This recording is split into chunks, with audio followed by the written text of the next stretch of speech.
According to the Inner City Press, Wells Fargo Financial offers their subprime fixed interest rate of 11.5%, regardless of an applicant's credit score. In other words, it doesn't matter how carefully you've paid your bills or how disciplined you've been with your money. If you go to Wells Fargo Financial, you will automatically pay an absurdly high rate for your loan. So the answer should be to just go somewhere else, right? But Wells Fargo Financial is one of the few lending institutions one finds in neighborhoods like the South Bronx, a community almost entirely composed of Hispanic and African Americans. They tell them, they mislead them into, we are the only option that you have. Sometimes because of your credit, sometimes because of your income, and sometimes because that's the only lender they see also in the neighborhoods. That particular branch offers an interest rate of 24%, regardless of your credit rating. This is in contrast to a typical prime loan rate of 4.8 to 5.5%, offered by the regular Wells Fargo Bank in the richer part of town. To give you an idea of how this would play out over a 30-year mortgage, let's say you take out a $100,000 loan at a prime rate of 5.5%. At the end of 30 years, you will have paid approximately $200,000. At the low subprime rate of 11.5%, you will have paid $348,120. At the 25%, which is a rate lower than the average subprime rate, you will have paid $720,360. So the part of the city that most needs the financial help to build and restore and sustain is most exploited. What makes this strategy particularly effective is that the name on the door is still Wells Fargo. Most people have no idea that Wells Fargo Financial is a very different operation than a typical Wells Fargo branch. The company uses its own high-profile name as part of the deception. And it's not just predatory lending. The U.S. Department of Corporations has accused Wells Fargo of willfully overcharging 15,000 Californians through the use of small instant loan checks.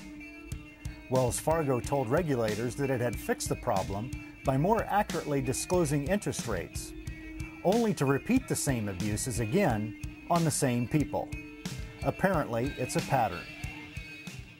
It worked so well for Wells Fargo that the CEO of the company himself, Richard Kovacevic, mentioned in a recent speech in Puerto Rico that he is personally lobbying Congress to prevent any regulation which could cut into the amount of interest he charges on subprime loans. He was worried it would spell the end of the consumer finance industry. He went on to say that he couldn't make sufficient profit if the government limited him to 19.75%. He added that if he went out of the subprime business, then people would be at the mercy of the loan sharks. An ironic statement given that the industry average subprime rate is presently 27%. In May 2001, Mexican consulates throughout the United States began offering special identification cards called matriculas. With these matriculas, undocumented immigrants without Social Security numbers can open savings and checking accounts.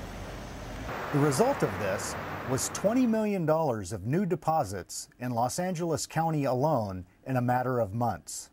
The National Council of La Raza reports that national Latino purchasing power has reached $452 billion. It's an enormous market, and it's the perfect market for a predatory lender. These populations have generated tremendous wealth, but they are still marginalized. They are the populations least likely to ask the difficult questions or to fight for their financial rights. The lending institutions have figured out exactly how to manipulate these communities. For instance, these institutions bombard the minority community with television, radio, and print ads. They open buildings in these neighborhoods. They do the research and perform the footwork to gain their trust so that when it's time to sign on the bottom line, the borrower has no idea that they're being preyed upon. So we have a great number of people that have been 10, 20 years in this country, have their family here, raised their family here, and have an excellent income, have great credit sometimes established, great savings, but because they cannot generate a piece of identification, they cannot buy a house. So, lenders are great. I mean, they're saying, you bring us your money here, but we cannot give you any, right? So they are not giving a loan. They want your money, but so they can invest it, but they don't want to give you theirs. The final irony of this is that Wells Fargo is willing to swell their assets with millions of minority dollars in deposits, but will only offer it back to these same minorities in the form of financially debilitating predatory loans. Poor communities stay poor for generations. There are neighborhoods in our cities afflicted with what seems like permanent and hopeless blight. Predatory mortgage lending afflicts these poor and minority neighborhoods the most. The high lending rates keep these homeowners from accumulating capital and decrease the likelihood of loan defaults. Fewer permanent homeowners means less pride in the neighborhood, less restoration, less economic prosperity. But there is hope. In Los Angeles, groups of Mexican immigrants have called for a boycott of all Wells Fargo banks. The United Steelworkers of Nevada and the Carpenters Union have pulled over $130 million from Wells Fargo accounts. While the banks may be making a killing through predatory lending by grabbing as much as they can from these areas, this civic irresponsibility affects entire cities. It affects all of us. The best weapon of all is education. Once our communities understand the problem, they will understand they have other choices, and the banks will lose their power.